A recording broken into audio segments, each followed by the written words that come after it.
first source of financing is debt. Debt is money that you borrow. It is money that you pay back from your company's cash or from your personal cash. Debt is often collateralized. That means that some asset that you own is collateral for the loan. So if you can't pay back the loan, then they'll take the collateral and sell it in order to be able to get the money to pay back the loan. So again, the focus for debt is cash flow. Cash flow is what pays the debt back. The primary source of debt that most of you are familiar with are bank loans. And some of you may have had difficulty getting bank loans. And let me explain why that happens. Banks are the lowest cost provider of debt. So what does that mean? That means that the interest rates that you pay will be lower than anywhere else. Any other source of financing that you pursue will be higher than the interest rate you get on the bank loan. So why is that? Again, it's because banks they offset their risks by collateral and cash flow. So they want a company that has 2 to 3 years of good cash flow, profitable business, and they pay their bills on time, they look good and so on, and the prospects look good for the business. So if your company has this and it's proven, then the bank is comfortable. If your company doesn't have this, so if you're a startup or you like to minimize your profits in order to save on your taxes, then you don't look good to a bank, and that's where the problems come in. But if you are pursuing a bank loan, there are some things to keep in mind. One is that you will need your tax returns, your personal tax returns. So most of you are sole entrepreneurs, or what you call sole proprietors.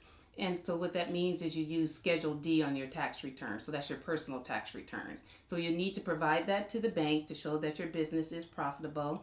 You'll also need to have a relationship with a banker. I'll discuss that a little bit more in a moment. You'll need to have good personal credit or business credit. Business credit takes a moment to develop, and we won't go into that here. So most of you is going to be your personal credit. And also you'll need what I call an executive summary. It's 3 to 5 pages, and it's just a brief overview of your business. But if you need to convince the bank that you're a worthy person or company to fund. And so just providing information about your business, where it's been, where it's going, and how much money you need and why, means that you know and you understand your business and you believe in it. Remember I said treat your business as an asset? That's where this comes in. So when you do that, then you look good to the bank. And then the other thing is the relationship with the banker, as I mentioned a moment ago. It's key. And so don't just walk into the bank and go to the branch manager, because they have no approval status. I mean, it's really, really low. They have to jump through hoops to get you approved, and people don't. They're basically entry level management. What you need is a VP level or above, because they have signature authority. That means that they could just sign your loan, approve it. They don't have to go through anyone else. It's based on them. So build a relationship with a banker, a business banker, or you can go to, let's see, when you think about your business banker, if you don't know one, you can look at your organizations that you belong to, or you can go to your bank and ask for an introduction to a business banker and begin that way. So it's not as daunting as it may seem. Introduce yourself, build the relationship, and who knows what could happen in a few months, or maybe immediately, but in a few months or perhaps a year or more. And that's where the other sources of business financing will come in to help you fill the gap until you can get that business loan from a bank. If you don't qualify for a traditional bank loan, the other option is an SBA guaranteed loan. The SBA is the Small Business Administration, which is a government agency. They don't provide loans directly. What they do is they guarantee the loans that other banks make to small businesses. I think the guarantee amount is around 80% or so. So if you default, then the SBA would pay the bank up to 80% of the loan amount. So that is an option. And one thing a number of the smaller banks or a number of the larger banks do are they provide a number of like SBA Express loans. For example, Bank of America provides a number of SBA Express loans, and that's up to $50,000.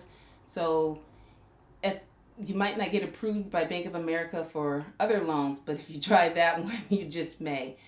Another option to consider are community banks, because a lot of small community banks, those are banks with 1 to maybe 15 branches, focus on small businesses. And so they have people who sit on their board who are entrepreneurs, and so they have a higher risk tolerance because they understand the small business community better. So try those if you're having trouble going after the big banks and getting a bank loan.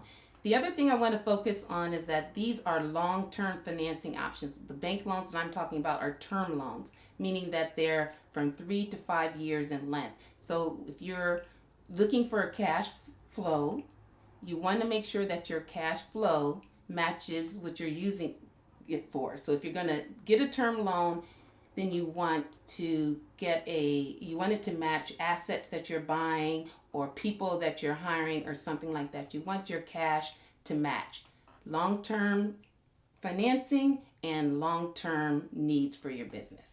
The other traditional debt sources are short-term financing. So you can get a short-term loan from a bank that's called a line of credit or a credit line, or you can use credit cards. So first, let me talk about credit cards. Sometimes they get a bad name, but that's because people use their credit cards to purchase long-term assets. So you use your credit cards to buy servers or to buy computers or so on. These are things that will last you for several years. Credit cards or short-term financing is supposed to be for 12 months or under, preferably a few months at a time. So you need to match your financing needs with the type of financing that you need for your business. So if you just need to cover the gap. Remember the example where you are out $8,000 until your customer pays you? That would be a time when, if you could, you would use credit cards until your customer pays you, and then you could pay off the credit card. That's 2 months. Perfect. Same thing with a bank line of credit. Those are 12 months, so sometimes they're easier to get that, but they review it on a 12-month basis. So if you get the credit line and you ramp up and you stay flat and you don't pay it down, that bank line could be pulled by the bank at the end of the 12 months, meaning that they would cancel your bank line and call in the loan. So again, short-term financing, bank line of credits, or credit cards.